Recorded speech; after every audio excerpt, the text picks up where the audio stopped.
Эмне кылып атасың? Акробат боюна чечтиңизби? Акмарал, тоскоол болбой барып турчу.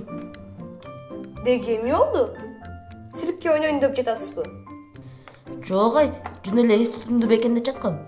Математикадан алган билимим ылдый көз дагы башында сакталып калсын деп аткам. Менимче мындай туура эмес. Мынтип эс тутумду бекемдебейт да.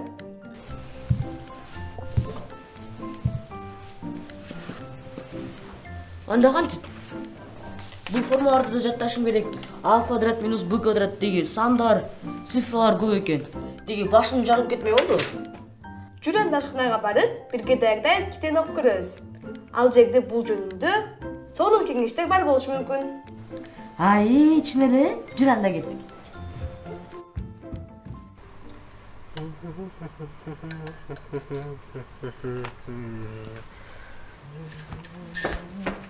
Ата? Таттуулар ден соолукка зыян деп. Өзүң айтчу эмес билеңер? Мына айтсам укпайт. Ашыкча шекер адам ден соолугуна зыян. Ооба, зыян. Бирок эмне? Пайдалуу касиеттери барбы? Эми мен муну өзүм рахатым үчүн жеген жокмун. Өзүңөр жакшы билесиңер.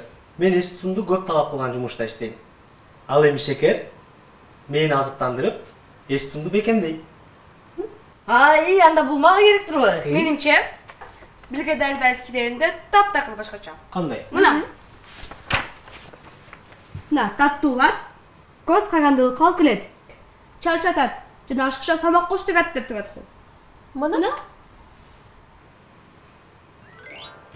Үй бүлөдө кызыктуу талкуулоодо. Мээ шекерсиз иштебейт дегенибиз кеңири таралган миф. Ал эми таттууну сүйгөндөр аны жакшы колдошот. Бирок шоколад жеп, же таттуу газдалган суу ичкенде кубат алып, энергия топтогондой сездери баардыгына белгилүү. Бирок бул таасир 15 мүнөткө гана созулат. Андан ары шекердин деңгээли кескин төмөндөп, адам уйкусурап, күчүн жоготуп, ачка боло баштайт. Анан кайрадан эле таттуу жегиси келе баштайт. Шекер организмибизге белгилүү бир мерчемде гана керек. Кенже мектеп жашындагы балдар үчүн шекердин бир күндүк нормасы 60 грамм же 3 аш кашык. Айтмакчы, балдардын атасынын кара чайды жакшы көрүүсү дагы бир аз кооптондурат. Элибиз чайды жакшы көрөт, бирок анын ашыкча ичүү кооптуу. Чайдын курамында темирди сиңирүүгө тоскоол болгон элементтер бар. Бул Кыргызстанда кеңири таралган көйгөй болгон ас кандуулук оорусуна алып келиши мүмкүн. Чай ичүү же тамактын алдында, же андан кийин жок дегенде 1,5-2 саат тыныгуудан кийин болушу керек. балдар. Мен силерге жаман кабарым бар. Эмне кабар? Көрсө шекер бир гана газдалган суусундуктарда, таттууларда, тортто гана эмес экен. Мен билем. Шекерли жемиштерде, мөмөлөктө жана кургатылган жемиштерде бар. Ушул да маселеби? Ошол эле болсо гана. Шекер эмнеде бар дебейсиңерби?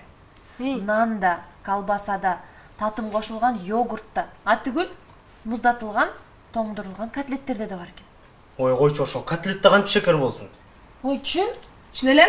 Анда текшерип көрбөйлүбү? Анда биз этикетке карап чыкпайлыбы?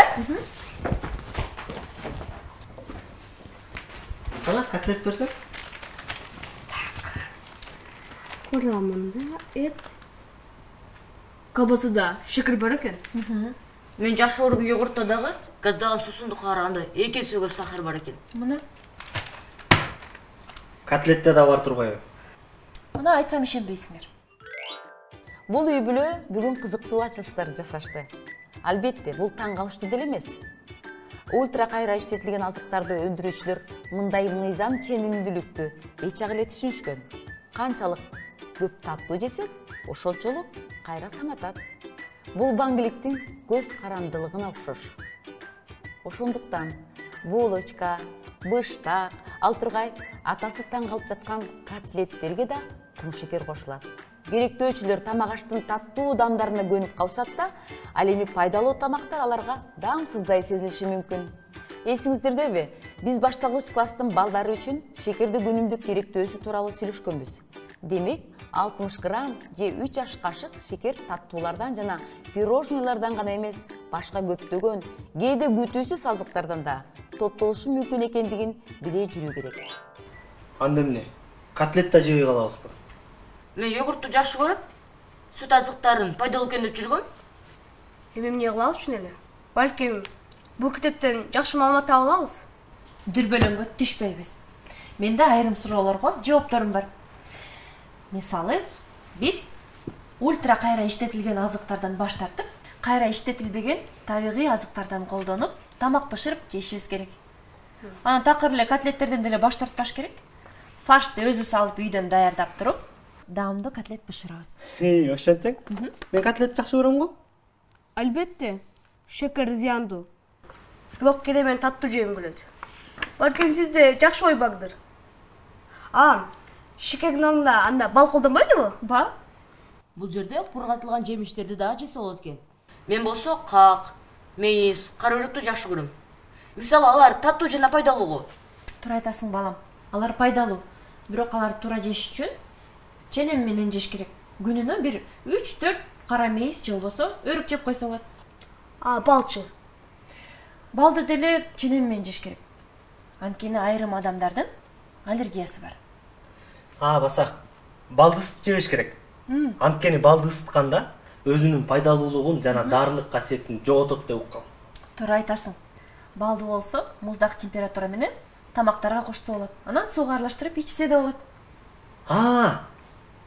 Биздин китепте десерттердин көптөгөн рецепттери бар эмес беле? Чогулуп бир нерсе жасабайлыбы? Ура! Чын эле? Бүгүн биз кулпунай менен шарлотка жасайбыз. Ан үчүн бизге керектүү азыктарды дайындап алышыбыз керек, Биз жардам беребиз. Азыр мен китептен окуп турам. Силер столдун үстүнө алып келип кое бересиңер. Макул. 1 чай кашык көптүргүч, 2 даана жумуртка, 200 грамм биринчи сорттогу ун, 75 грамм кумшекер, 60 грамм суумай, 2 аш кашык буудай акшагы, 150 грамм каймак, татымына жараша туз, жарым лимондун цедрасы, кабыгы. Анан 400 грамм кулпунай. Кулпунай азыр. Мынакей. Мына бизге керектүү азыктардын баарын даярдап алдык. Эми жасоону баштайбыз. Болду ушул элеби? Ооба. Анда кеттик.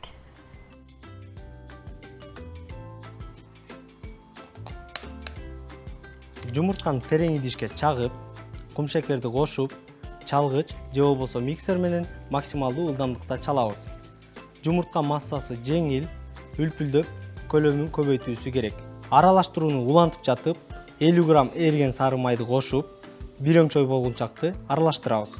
Өзүнчө идишке унду электен өткөрүп, көптүргүчтү жана тузду салабыз, баарын жакшылап аралаштырабыз. Аралашмага кургак азыктарды 2-3 бөлүп кошобуз. Кулпунайдын жарым бөлүгүн чарчы кылып кесип, калганын 2 же 4 бөлүккө бөлүп алабыз. Камырга лимондун кабыгын сүргүчтөн өткөрүп, майда тууралган кулпунайды кошуп, аралаштырабыз. Диаметри 25 см болгон калыптын капталдарын сары май менен майлап, буудай акшагын себебиз. Даяр болгон массаны калыпка куюп, үстүн жарым кулпунайлар менен кооздойбуз. Бизде баары даяр болду.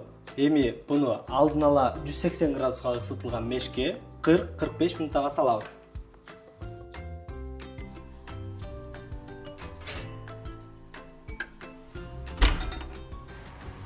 Мына биздин пирогубуз да даяр болду. Азаматсың. Эми муну бышканын текшерүү үчүн мындай тиш чукугуч же болбосо ширеңкени алып сайып көрөбүз дагы. Кургак болсо, демек бышкан. Демек бышыптыр да, Ооба. Балдар, силер бирге даярдайбыз китебиндеги пайдалуу десерттердин рецептин окуп көрдүңөр беле? Алардын кайсынысы силерге жагарын комментарийге калтырабыз.